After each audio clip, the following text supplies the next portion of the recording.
Assalamualaikum warahmatullahi wabarakatuh. Kembali lagi dengan saya, Putri Novayanti, mahasiswa PGMI IAIN Batu Sangkar. Orang bijak mengatakan, pendidikan bukan hanya persoalan datang ke sekolah ataupun ke kampus, lalu mendapatkan ijazah. Tetapi pendidikan adalah soal memperluas wawasan serta menyerap ilmu kehidupan. Dan pada kesempatan kali ini, saya akan sharing kepada teman-teman tentang materi hakikat dan konsep pendidikan inklusi. A. Hakikat dan konsep pendidikan inklusi. Istilah pendidikan inklusi merupakan kata atau istilah yang dikembangkan oleh UNESCO yang berasal dari kata education for all, yang artinya pendidikan yang ramah untuk semua. Dengan pendekatan pendidikan yang berusaha menyangkal semua orang tanpa terkecuali. Mereka semua memiliki hak dan kesempatan yang sama untuk memperoleh manfaat yang maksimal dari pendidikan. Dengan demikian, yang dimaksud dengan pendidikan inklusi adalah sistem layanan pendidikan yang mensyaratkan anak berkebutuhan khusus belajar di sekolah-sekolah terdekat, di kelas biasa bersama teman-teman seusianya, atau yang disebut oleh Sabon Stephen Dalla O'Neil 1994. Sekolah penyelenggara pendidikan inklusif adalah sekolah yang menampung semua murid di kelas yang sama. Sekolah ini menyediakan program pendidikan yang layak, menantang, tetapi disesuaikan dengan kemampuan dan kebutuhan setiap murid, maupun bantuan dan dukungan yang dapat diberikan oleh para guru agar anak-anak berhasil.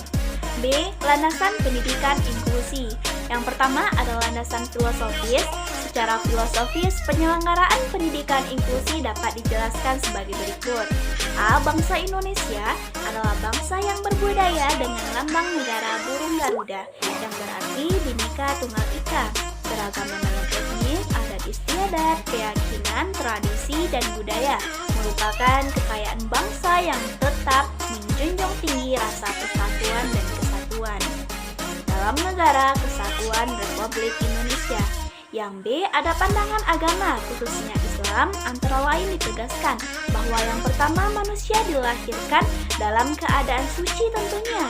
Yang kedua, kemuliaan seseorang di hadapan Tuhan bukan karena fisik, tetapi karena takwanya. Yang ketiga, Allah tidak akan merubah nasib suatu kaum kecuali kaum itu sendiri. Yang keempat, manusia diciptakan berbeda-beda untuk saling bersilaturahmi. Yang C, ada pandangan universal hak asasi manusia menyatakan bahwa setiap manusia mempunyai hak untuk hidup, hak pendidikan, hak kesehatan, dan hak pekerjaan. Yang kedua, landasan yuridis.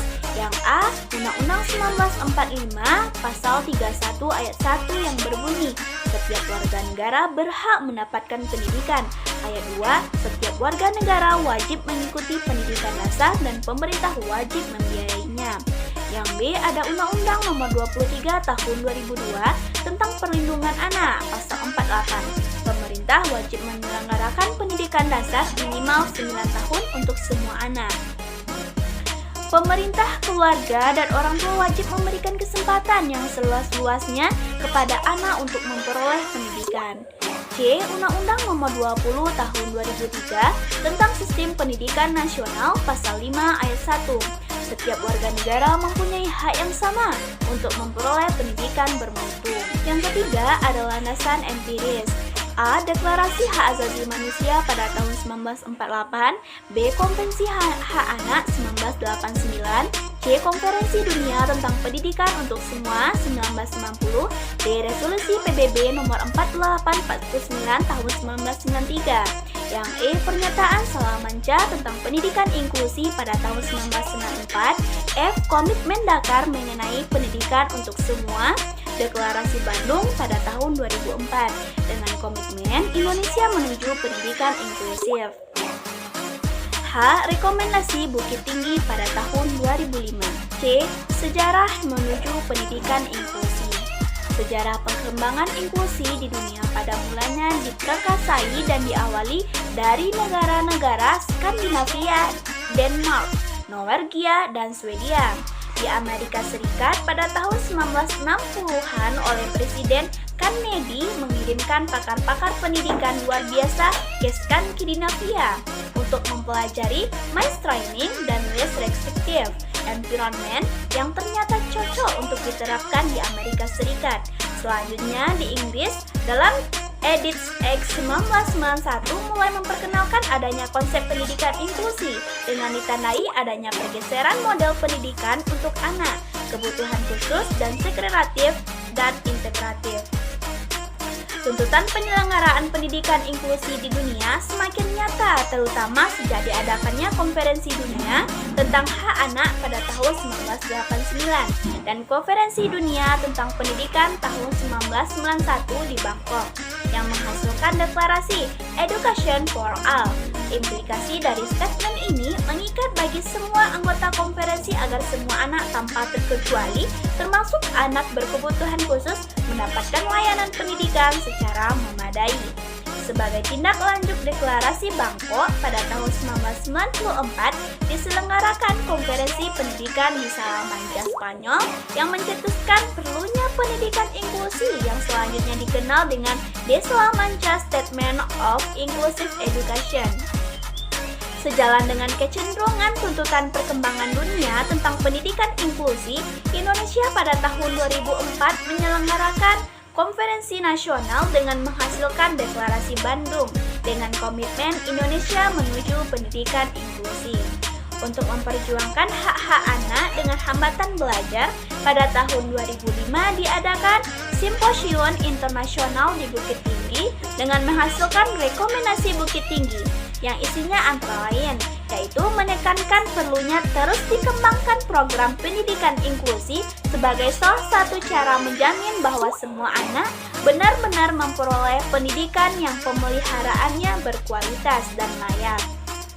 Berdasarkan perkembangan sejarah pendidikan inklusi di dunia ini, maka pemerintah Republik Indonesia sejak awal tahun 2000 mengembangkan program pendidikan inklusi.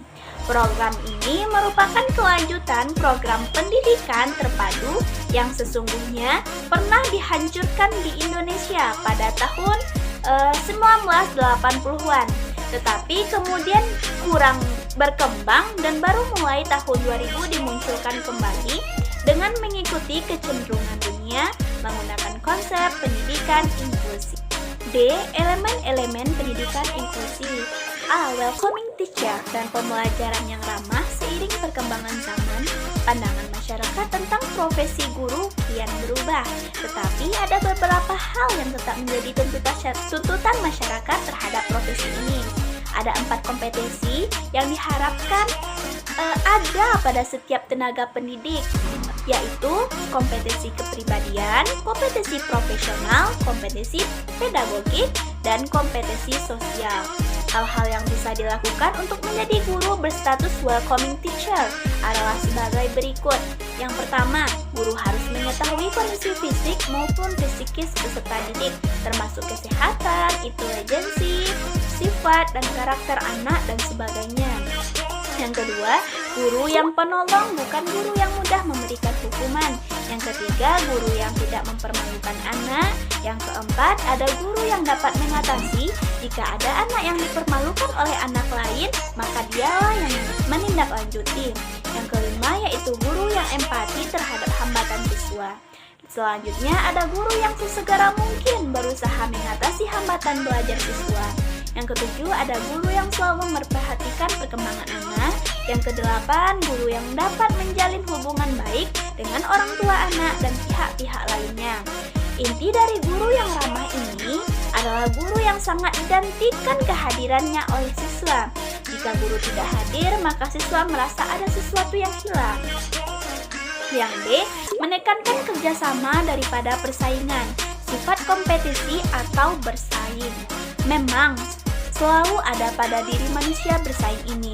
Hal ini sudah menjadi kodrat, namun jika sifat tersebut tidak dikelola dengan baik, akan bisa menimbulkan dampak yang tidak baik juga bagi diri seseorang, bahkan kepada peserta didik kita.